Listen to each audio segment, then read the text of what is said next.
Thanks. Cheers. Yes, greetings from Buenos Aires. I have the honor of being one of the very few people that have enjoyed Polkadot Decoded this year in both summer and winter. I want to give a shout out to Jimmy and his team for getting Polkadot Decoded this year together in a...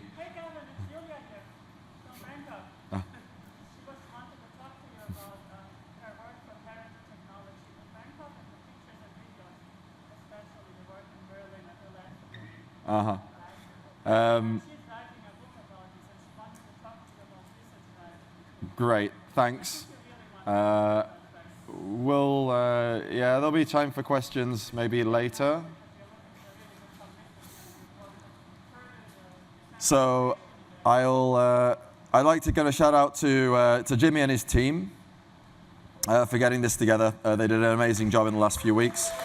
I want to give a shout out to the Moonbeam guys, to Kathy and Jimena for putting this together. It's a great venue that they got. The sound system is pretty awesome. Definitely would like to enjoy a party here at some point. Good. That aside, and thanks for turning up as well, you guys. This is it's really nice to sort of make a trip over from south of the border and see a few people when I arrive. I want to talk a little bit about, there's a few different things. Oh dear. There's a few different things that have sort of come up on my mind that I would like to sort of go through towards the end of this this sort of 2-day event. Basically they're going to come down to talking about some high-level commentary of what I see of the world that we operate in, let's say. I want to talk a little bit about how I see ecosystem roles, and I want to talk a little bit about, I guess, one of the things that a lot of the teams have in common, XCM, and in particular how we're managing XCM and cross-chain trust relationships. So first off, I'm going to be pretty philosophical for this first point. I'm being philosophical because, firstly, there's less chance of being wrong when you're philosophical. And secondly, I think for there are certain things that you can and can't say, especially when you're in a relatively, influential position. So you'll have to excuse the abstractness of what I'm talking about, but I hope the message can be sort of read, I don't know, not between the lines, but I hope people can put things together. So anyway, thoughts on value knowledge, thoughts of knowing things about how what is valuable, how to ascribe value in this world, given that we have incomplete knowledge, right? I think there are two elements that are important about doing this. One of them is short term, the term on which we consider the world, which we consider our knowledge, and on which we consider what we want to know. So there is kind of the short term, which considers very much the now, and there is a long term, which kind of tries to extrapolate our knowledge into the future, extrapolate what we want to know as well into the future. And then secondly, there's the source of information. Typically, there's two basic sources of information. If you're familiar with some of my talks on Web3, I kind of break this down to truth and trust. Another way of putting it is kind of like hope and evidence. Well, another way of kind of putting very similar kind of things is facts versus people. Looking at the facts, working from first principles, versus, hey, looking at seeing what other people are doing. You can form these two kind of axes into a matrix, so you can combine each one. You can look at value knowledge based upon facts, and the facts are centered around past and present. We look at the facts of the past and present, and we care only about understanding the present. You can also say, actually, let's increase our time, the time by which we're sort of evaluating things, still looking at facts. You can start saying, right, well, this is what I know for the past and present, but I will try to extrapolate that knowledge by creating models, by trying to maybe have processes whereby I try and falsify those models until we get to someday in the future. And broadly speaking, this is I'll explain what I mean by each of these four things, the names, in a second. The other thing that we can do is we can look at people, and we can try and derive knowledge from the actions and behavior of other people. And we can look at what people have done for the past and the present, and we can also look at what we believe people may do into the future. I don't think most of these four ways of determining, trying to decide what is valuable in this world, I think three of these four things are not so good. I think the thing that is good is when we try to work based on facts, on first principles, and we try to extrapolate that which we know today into the future. And I think, if we're kind of being quite poetic here, I think that's sort of what we mean when we say that's one of the elements of sort of science. All right. Now, what does this mean? I'm going to kind of suggest what this sort of means in more concrete terms. I think people have different comfort and effort levels for how much they sort of care about looking into the facts, working from first principles, versus just kind of seeing what everyone else is doing and trying to understand the world based on other people's, or what other people are telling them and their direct behavior, what they can directly see. I think also people don't always necessarily think in the same time period as each other, and furthermore, not even in the same time period as themselves at different points. The other thing to note is that over time, what was supposed to be the future eventually becomes the present, right? Time moves forward, which means if the people who were using the someday column, if they were kind of right, because the facts, that they were working from legitimate facts using legitimate models, then the likelihood is that they will eventually become of the same opinion in terms of knowledge and value as the people that I've named the 1500. I named the 1500. Does anyone know about this open letter that was sent a few days ago by 1500 technologists and engineers? No one? Okay, so basically 1,500, supposed, I don't know, technologists, who's a technologist? I don't know. But they wrote their names down and they said, we think that all of this Web3 blockchain cryptocurrency stuff is nonsense. And we are scientists, or we are engineers, and we should know. They wrote this letter. I guess they wanted politicians to take notice of it or something, and they were kind of trying to, in some sense, speak as a broad voice of the engineering industry. They didn't speak for me. I think most of their arguments were nonsense. I think many of their arguments were based upon what this technology was 8 years ago, and a lot has changed in that time. But nonetheless, and this is kind of what I mean.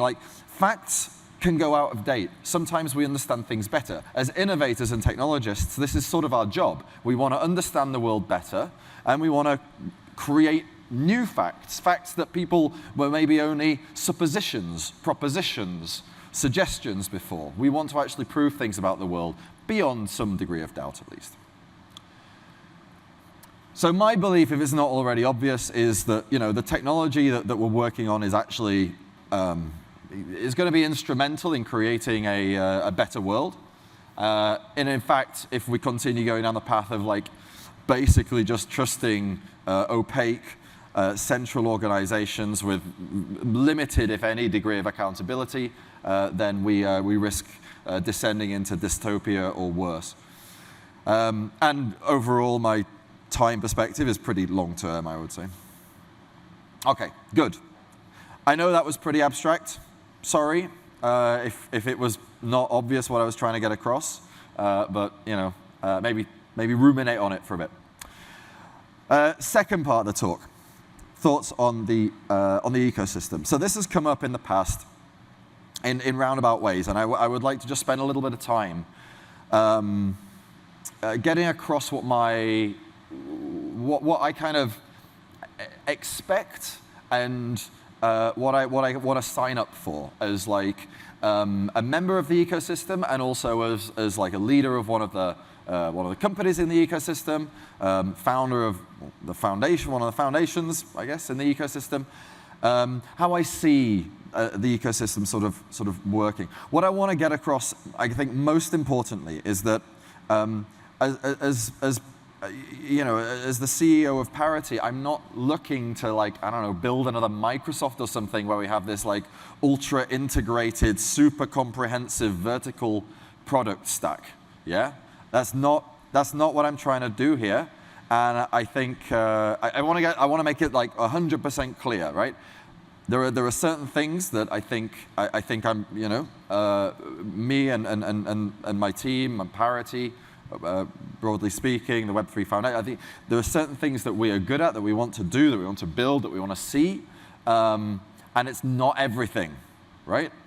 And so this has some like pretty important ramifications for the ecosystem. So like, let's go over what I think you know, the various sort of bits that I'm involved with should be doing. Parity engineering, building core technology, building substrate frame, Polkadot core protocol, tools, some features that we believe are very core to the utility or the value proposition, or that we need to build in order to reduce the risk of particular design opinions that we've made. For example, can smart contracts work on a design like Polkadot? Well, we have to kind of prototype it. That's the easiest way of like guaranteeing that yes, they can definitely work if we can prototype it and demonstrate that they work. Parity Labs is actually a relatively new setup in Parity, but this is basically tasked with the more cutting edge R&D, like looking into mass scalability, like super scale solutions, looking into potentially using exotic hardware and a few other bits and bobs. Parity ecosystem and Marcoms, some of the other functions of the Parity company, you know, supporting, teaching, incubating, all of this facilitation. The Web3 Foundation, a higher level role, stewardship, evangelism, speaking in with a voice that certain elements, certain parts of society sort of find difficult to hear from technologists or from startups. And also doing some of the deep research, looking into like mathematical models, proofs, making sure that what we're building is actually built on legitimate foundations, theoretical foundations. Okay, so but what does it mean then? Why is what's good about it? What's good about like focusing on these specific things and not trying to go like the Microsoft way where we're building this huge vertically integrated product stack? Well, firstly, opportunity. It's opportunity for the ecosystem because we're not trying to like do everyone's job for them, right? We look to the ecosystem to build so much of what people when they come to think of Polkadot, or when they will come to think of Polkadot, as Polkadot unfolds, it's the opportunity of being a part of that, of building a part of this extensive ecosystem. Flexibility on the part of the users, because now the users have many different options, many different teams serving, competing to build the very best products. Innovation. Like, if it's one company building everything, it's very difficult to go down many different avenues all at the same time. Like, you can, of course, have your innovation departments, but by and large, you're already cutting off, you're already at potential avenues, you're already making opinions. It's much, ecosystems can be much more innovative. There are many teams all doing their own thing. Decentralization and all of the things that come with decentralization, reliability, resilience, robustness, long-term success, right? So what are the kind of tenets for this? Well, firstly, and one of the most important things is that we fix opinion only when it's absolutely necessary. Yeah? As soon as you have an opinion, as soon as you fix an opinion into a technology, you're basically putting the sell-by date on that technology, right? So we fix opinion only when it's necessary. All opinions ultimately are going to be design errors. So we do it when it's necessary, when there's a singular thing. The Polkadot protocol is a singular thing. We keep it minimal, but if we need to fix opinion, we accept it and we do it. When we don't need to fix opinion, we build stacks to avoid it, right?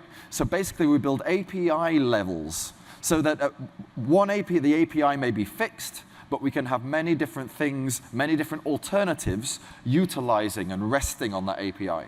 We build reference implementations, but we stay away from official implementations. Yeah? Also crucial, as soon as you label something official, you're basically putting a limitation on where your ecosystem can go. We standardize where we need to, and we iterate on those standards with processes in place. XCM is a living standard. There's a document that describes it. There is a GitHub issue tracker where people can put forward suggestions for additional XCM instructions or changes to the format. And most of all, it's an open ecosystem. It must be open because we're not going to spoon feed anyone. We're not going to give everyone a manual in the ecosystem. This is how you do X. This is how you do Y. This is what happens if you need to do Z. No, that's not how it works. Therefore, we have to have a much more open approach. We must each be both investigators, teachers, educators. We must describe things, not proscribe things. And anyone who tells you differently is probably giving you a flawed design, a flawed opinion. Yeah?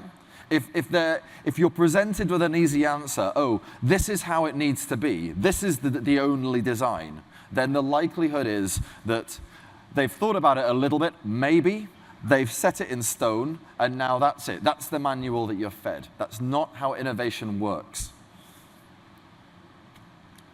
Pluralism, experimentation, and diversity is crucial. We want there to be lots of wallets. We want there to be lots of NFT platforms. We want there to be lots of contract platforms, contract languages, chain explorers, indexes, and all of the other great things that people are building. We don't want to see just one of them, because as soon as there's just one official thing, you're now tying your ecosystem down and you're limiting the potential innovation. Never be afraid to build. You don't need to ask us to build something. You don't need to ask us if you think there's a feature missing. You don't need to wait for us to deliver a particular palette or a particular API. Suggest it. Work with us. But don't wait for us, right? We are not the authority here. That's the whole point of it being a decentralized ecosystem. In our part, we will do our best to teach, to have open development practices, to have an open discussion, and to support teams where we can. So we have a number of programs for trying to make sure that education makes it out into the ecosystem. We have open development. I mean, we've always developed on using like GitHub, for example, but we have aspirations to make our development practices more open going into the future. Similarly with discussion, we will have aspirations to open up the parity forums and make it be much more of a community forum framework. We want to make Polkadot standards processes something that is much more inclusive, that people use in order to try and push the Polkadot protocol, but in particular, the standards that rest on the Polkadot protocol forward. And I don't know if you saw my governance talk yesterday, but the grants program for the foundation has been running for a while, but we really want to push the governance element of the Polkadot network further, faster. We want to make it really be this sort of shining beacon of decentralized decision making. Good. That's the first part. Now, the second part is going to be a little more technical. I don't want to get too deep into the weeds here because I'm aware this is more like this isn't the Web3 Summit. This isn't Sub-Zero. So I will do my best not to get too deep into the coding. I want to talk a little bit about XCM. XCM, if you're not familiar with it, it is a language. It's a language that allows consensus systems to make themselves understood between each other. Consensus systems, not just necessarily chains. Chains are the obvious first consensus system, but it works with other consensus systems as well. Basically, any data structure that is held in consensus. So it can work, for example, with smart contracts. What's XCM? How does it relate to XCMP? Sean went over this yesterday. I really want to hammer it down. XCMP is a bit like the phone system, right? It's a means of getting a message from one point to another. In fact, in XCMP's case, it's a means of getting a message between sibling parachains that happen to exist under the same relay chain. XCM is a message format. It's like a language. So like English. English is spoken on the phone system. The phone system is still like the phone system. You can speak English whether you're on a phone system, whether you're face-to-face, whether you're on a video call. It doesn't really matter. It's still English. We're talking about the XCM, the language. Now, there are many kinds of telephone, just to put it out there, in this little analogy. We've got XCMP for sibling parachains. VMP allows parachains to connect to their relay chain and talk to their relay chain using XCM. We have something that I've just today called GPMP, or Grandpa Protocol Message Passing, which basically allows substrate chains to talk to relay chains across a bridge. We also have another form of the same protocol, which allows a substrate chain to talk to not just the relay chain, but a parachain of a relay chain. We also have smart contract message passing, allowing a substrate chain to talk to one of its smart contracts. So there's all these different conduits of passing XCM, right? They're all valid ways of getting a message between consensus systems. So brief history of XCM started back in late 2020. It's had a couple incremental upgrades, and we are now on to XCM version 3. What are the main changes? Well, there's some changes that make it a more programmable language. There's some changes that make it easy to split up applications across different shards, different parachains. And there's also changes that make it easy, or make it even possible, for it to be used over bridges between different consensus systems. Programmability features, as I said, I'm not going to get too deep into this. Some of the things you can do now, you can have expectations and branching, so you can actually have little programs that could do one thing under one circumstance and another thing under another circumstance when they get onto their destination chain or whatever. We have safe dispatches, which basically means that you can, when you want to transact on a remote chain, when you want to do some particular operation, you can make sure that the chain is still running at the same version that you thought it was when you constructed it in the first place. This can make sure it doesn't do something accidentally that you don't expect. I'll talk a little bit about multi-chain decomposition features. There's a few things here, but one of the most important is remote locking. What this allows to do is to have one chain request that another chain locks some asset, keeps it locked until that chain says, yes, you can unlock it now. This is crucial if you want to have one chain use an asset that exists on another chain, right? I'll give you an example of where this will be used in Polkadot in a second. The bridging features are among a little bit more interesting. From my point of view, they're more extensive.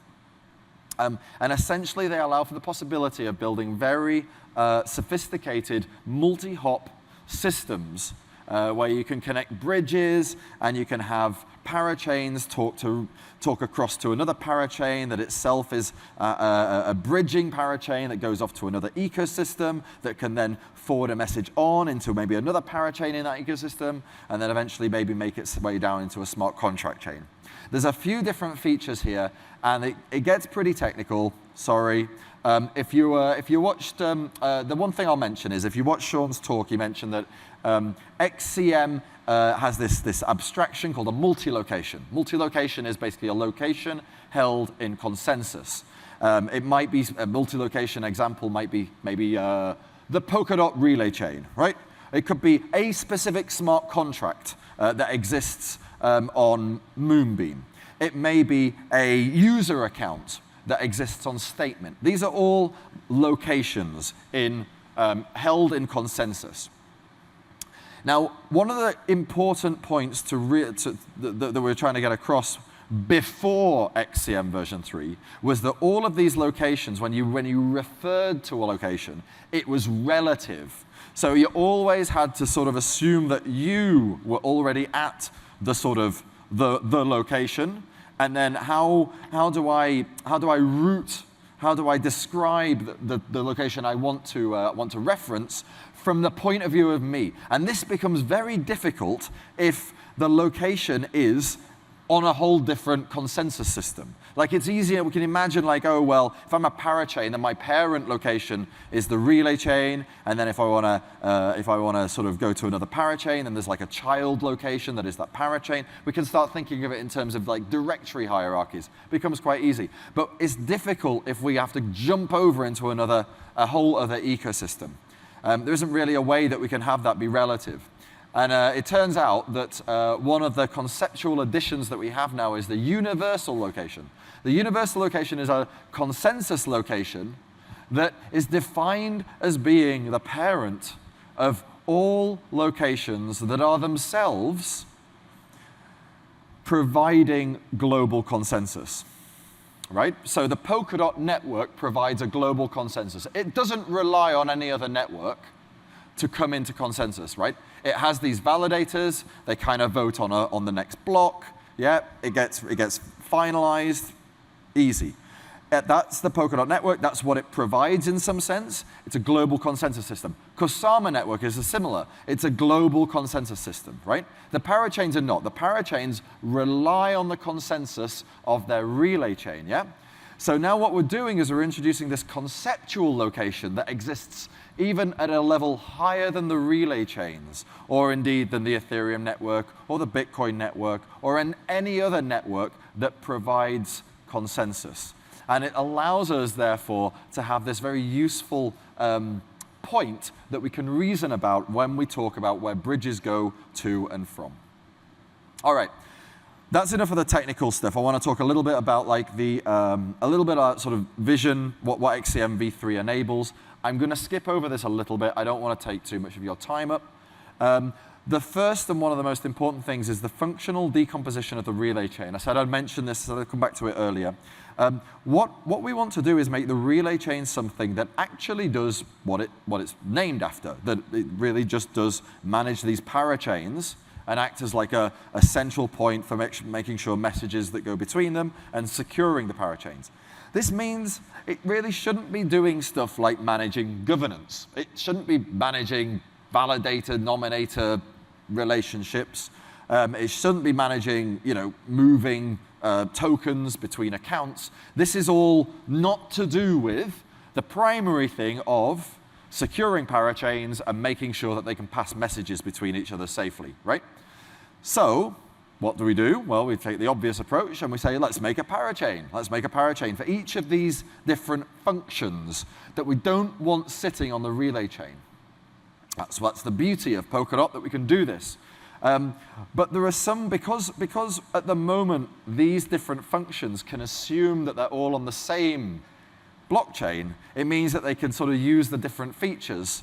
For example, staking can use the locking feature offered to it by the balances element of the sort of token accounting elements of the relay chain. So if someone wants to stake their tokens, it can basically say, hey, lock these tokens so that the user can't move them until they've stopped staking. All right. Well, you can't do that if statement is the thing that holds the DOT tokens, and there's a whole other parachain that does the staking stuff, unless you have XCM abstractions to be able to say, hey, lock these tokens and don't unlock them until I let you know it's okay.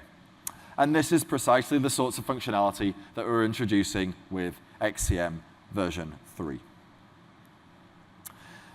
There's a few other bits here. I don't want to get too close, because I think Sean already sort of mentioned some of these use cases. There is one other use case I want to talk about that XCM v3 enables. I touched on it in my talk yesterday in Buenos Aires. The Polkadot Fellowship exists as a sort of membership, on-chain membership organization that helps oracleize the information regarding the safety and time criticality of on-chain upgrades.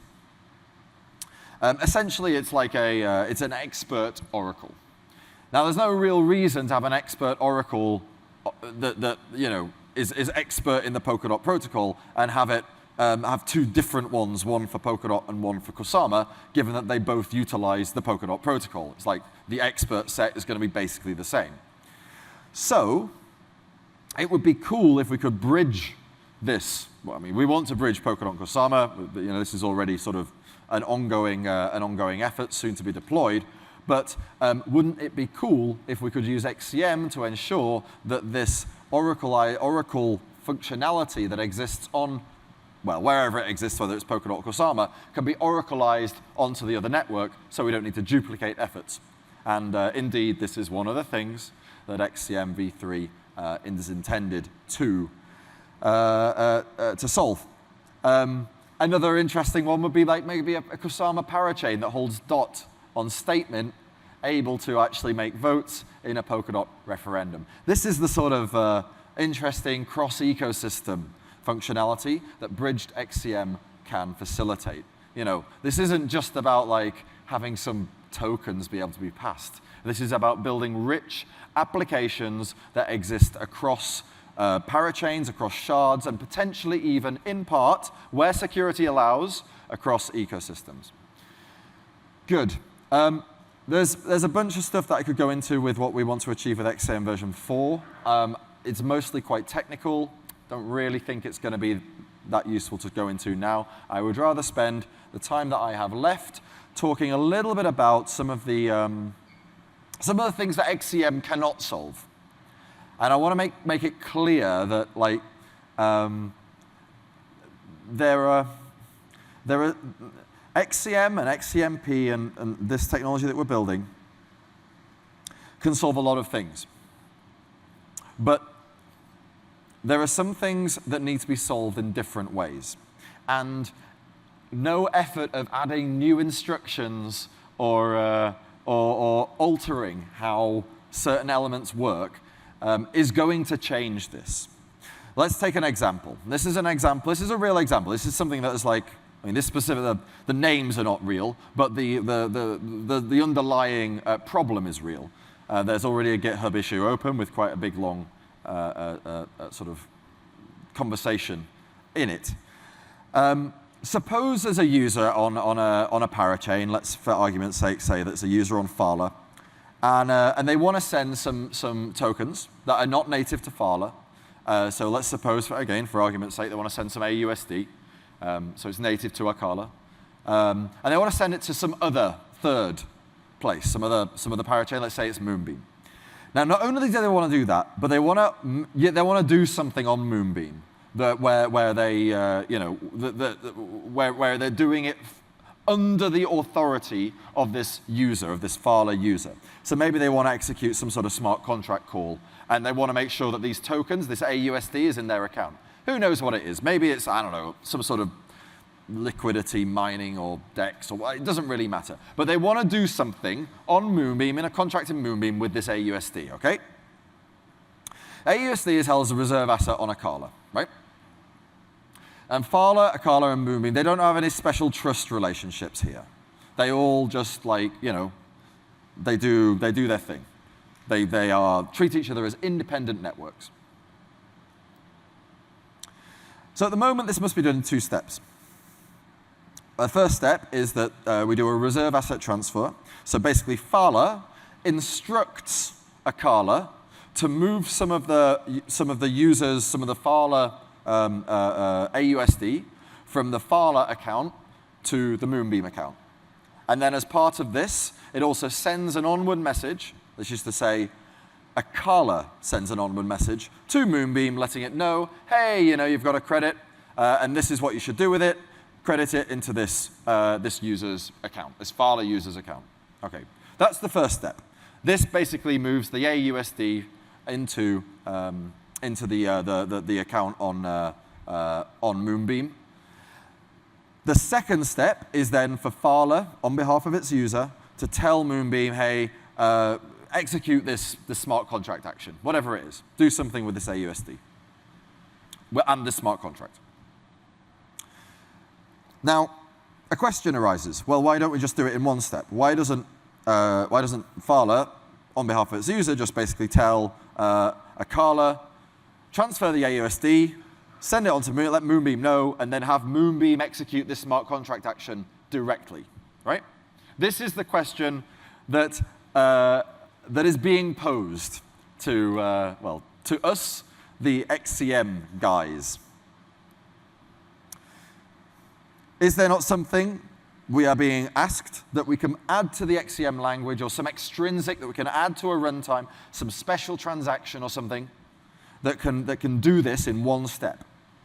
And the answer is no. XCM cannot solve this. The reason XCM cannot solve this is it's not a language issue. The issue isn't with the language, the issue is with the trust relationship, right? There is a messaging, the first message, because we're doing a reserve asset transfer, because Akala is where the AUSD sits. Fala must ask Akala to transfer it over to Moonbeam. That's the first message. Fala asks Akala to do something, sends a message there.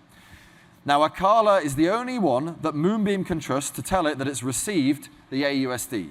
So the second message must be from Akala to Moonbeam. That's fine, that's how it works.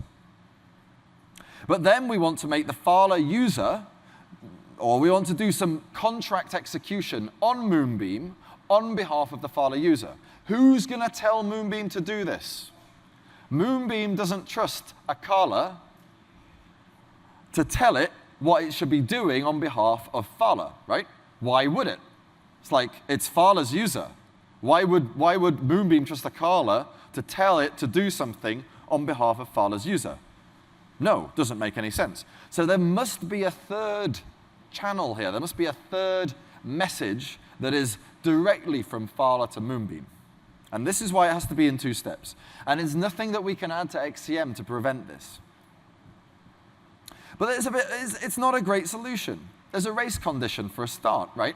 You're sending two messages out. You're sending one from Fala to Akala to get this AUSD transferred across. Then you're sending a second one from Fala to Moonbeam to tell it to do something in the smart contract with, we assume, this AUSD. Well, what happens if the second one arrives before the first one?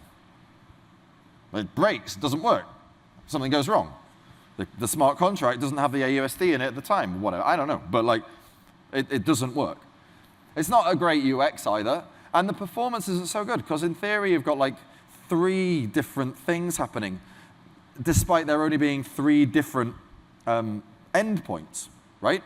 In theory, if this was sort of perfect, if they all trusted each other, let's say, then there would only need to be 2 messages, because there's just an initiator and sort of 2 destinations. So how do we fix it? We can't fix it by adding to XCM, and we can't fix it by changing XCMP, or at least not without major, major architectural alterations to create like multi-party channels and how do we fix it?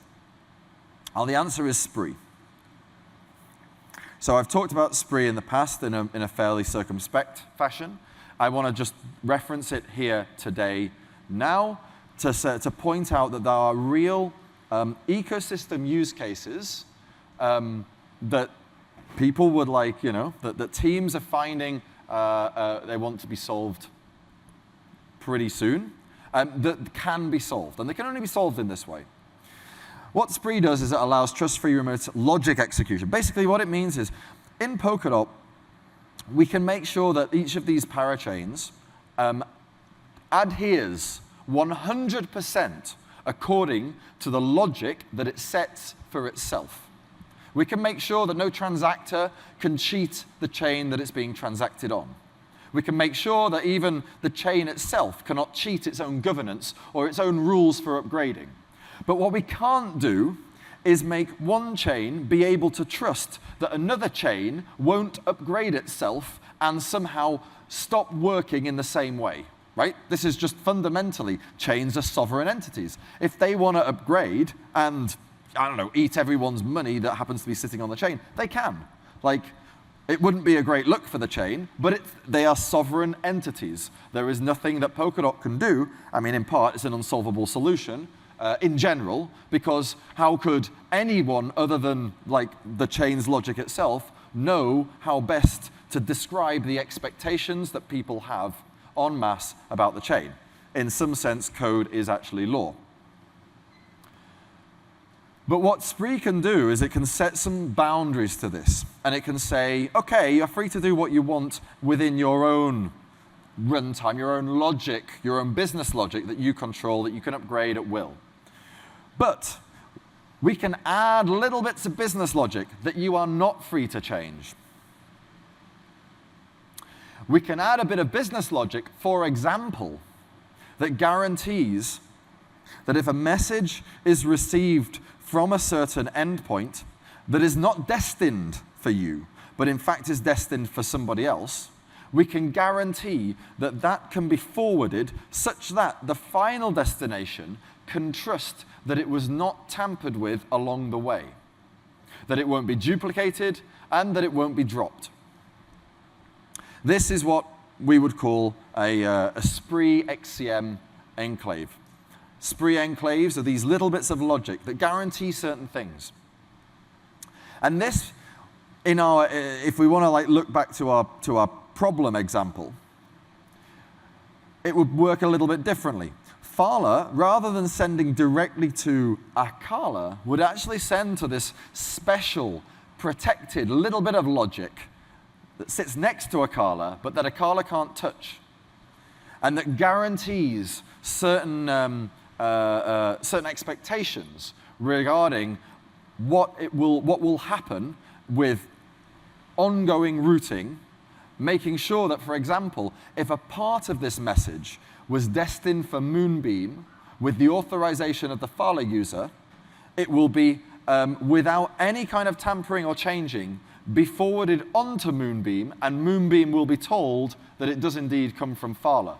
And because it's the Moonbeam special module that is interpreting it, it knows that the Akala special module could not have tampered with it, because it knows that Akala has no control over the logic of this module. How does it work? Well, I'm sorry for the technical stuff, but basically it's an entirely separate runtime. It's an entirely separate business, like chain business logic. It just happens to sit right next door. So it's whenever Akala is sort of processing a block, this thing is also available processing a block. And the two can talk to each other, right? They can talk directly, relatively quickly between each other. Synchronous. So it can ask something, and then it can get a reply basically immediately back. But crucially, these little bits of logic are not set by the parachain itself. They're set by the relay chain. So it's almost like the relay chain can give these special, non-negotiable bits of functionality out to each of the parachains. And these non-negotiable bits of functionality can kind of talk in between themselves and do things that that parachains cannot trust, in all honesty, trust each other to always do, for fear of, if not malicious behavior, potential bugs. That's Spree. It's working through the research and design phase. Hopefully, we will begin doing some prototyping during this year. And with that, it's the end of my little talk here. I hope I didn't bore you too much with the technical stuff. Thank you.